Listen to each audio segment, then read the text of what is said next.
Dear students, good morning to all. This is 10th online chemistry class. Today we have to see about extraction of aluminium. Before that, we know about few points about aluminium.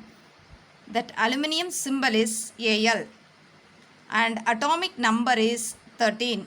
Electronic configuration is 2, 8, 3.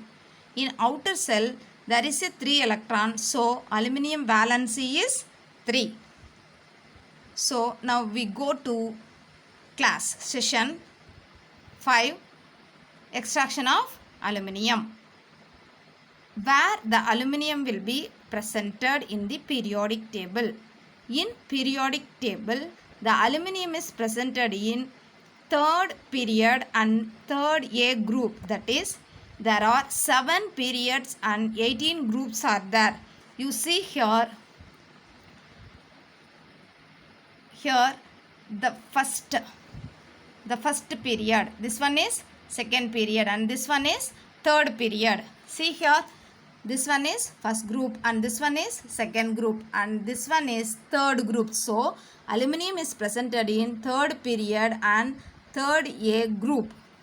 Okay, next we go to aluminium. That aluminium is presented as silverly white metal. It presented more abundance in the earth crust. It is presented in a combined form. So we have to extract it. Okay, next the first most abundant metal in the earth crust is aluminium. It is presented in combined state. So there are 3 types of ores are there. From that we have to extract aluminium from bauxite. So bauxite is the chief ore of aluminium. Remaining 2 ores are cryolite and corundum. Okay, from bauxite we have to extract aluminium by 2-step process. That is, one is Bayes process, another one is Hall's process. In Bayes process there is 3-step process. Hall's process is nothing but it is the electrolytic refining. You know very well that is electrolytic refining. Okay, before that we go to Bayes process. In Bayes process there is a 3-step process. That is, in first step the bauxite ore is finely grounded and it is addition with concentrated caustic soda, that is sodium hydroxide, reacts to form sodium meta-aluminate. This is the first step. Okay, second step, it will be taken to the second step. It will be addition with water. It is converted into aluminum hydroxide as a precipitate. This is the aluminum hydroxide. Okay, this is a second step process. Okay, next we go to third step process. The aluminum hydroxide from second step, it will be heated and dried at 1000 degree, that is ignited at 1000 degree centigrade. It converted into alumina, that is Al2O3. This is a third step process.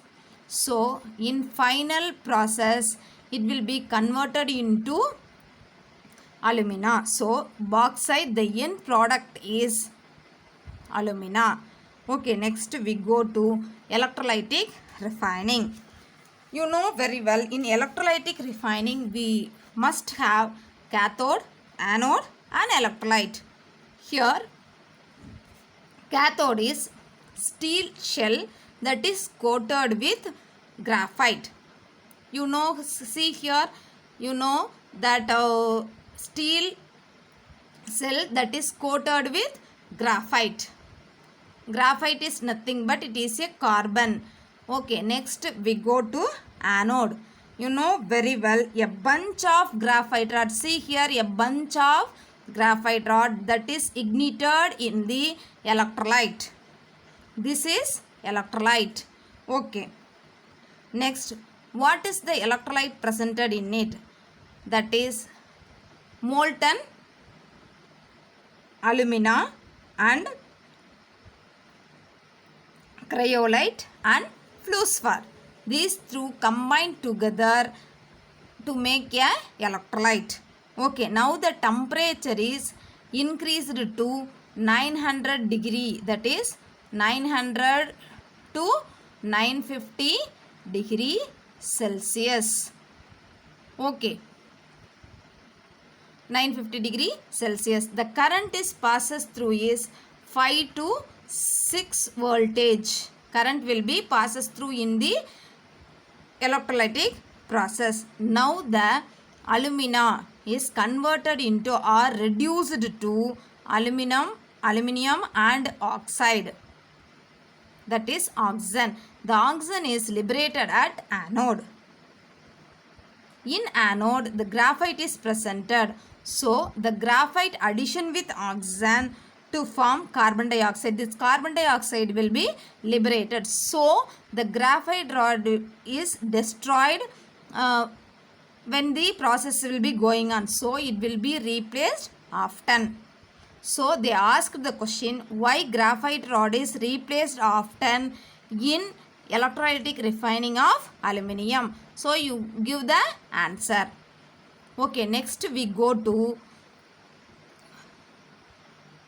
overall equation, that is aluminium oxide, that is Al2O3.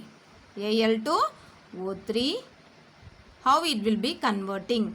Gives aluminium Al plus oxygen gas. Okay, this oxygen will be liberated at anode.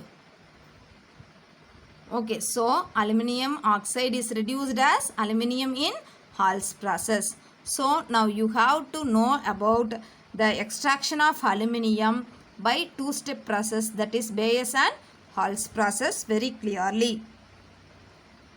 Okay, now we go to physical properties of aluminium. It is a silvery white metal, you know very well. It have a shiny surface, and you know very well in our homes we are using aluminium utensils that are very light. So it have low density. Next, after that, you know very well it can be converted into thin sheets also. You know aluminium foil in bakeries we are using, that is malleability. That property is known as malleability. So it is a good malleability and good ductility also. What is meant by ductility? That is conversion of a thin wire is known as ductility.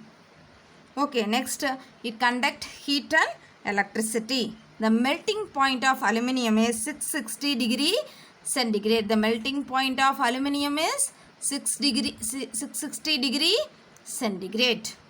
Okay, next we go to chemical properties of aluminium. You see here the chemical properties of aluminium. First we go to reaction with air, that is it does not affected with dry air. So on heating at 800 degrees Celsius, aluminium burns very brightly to form a aluminium oxide and aluminium nitride.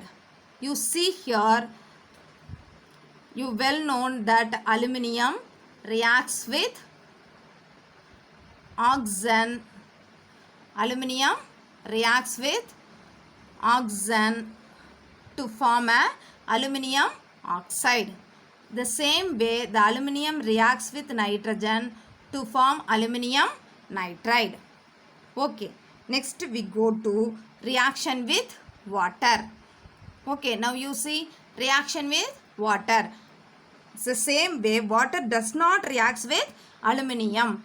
You know that in our house we take a aluminium utensils and pour some water. There is any change? There is no change. Whenever you heat it, it forms a aluminium oxide, that is a black color layer. The same way here also we use steam to pass over a red hot aluminium. It produces hydrogen gas to form a aluminium oxide. See here, aluminium reacts with steam to form aluminium oxide with liberation of H2 gas. Okay, next we go to reaction with sodium sodium hydroxide.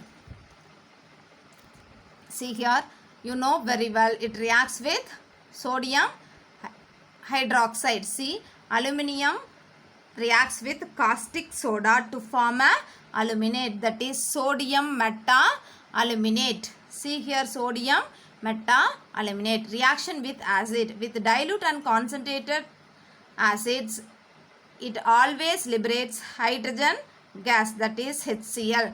Aluminium plus HCl gives aluminium chloride. Next, it reacts with concentrated and dilute sulfuric acid. See here, first it reacts with dilute sulfuric acid to form hydrogen gas. To form a hydrogen gas. In next, with concentrated sulfuric acid to form sulfur dioxide gas. So, whenever dilute concentrated HCl reacts, means it always emits hydrogen gas. With dilute sulfuric acid, it liberates hydrogen gas. But in concentrated sulfuric acid, it liberates sulfur dioxide gas. Okay, next, with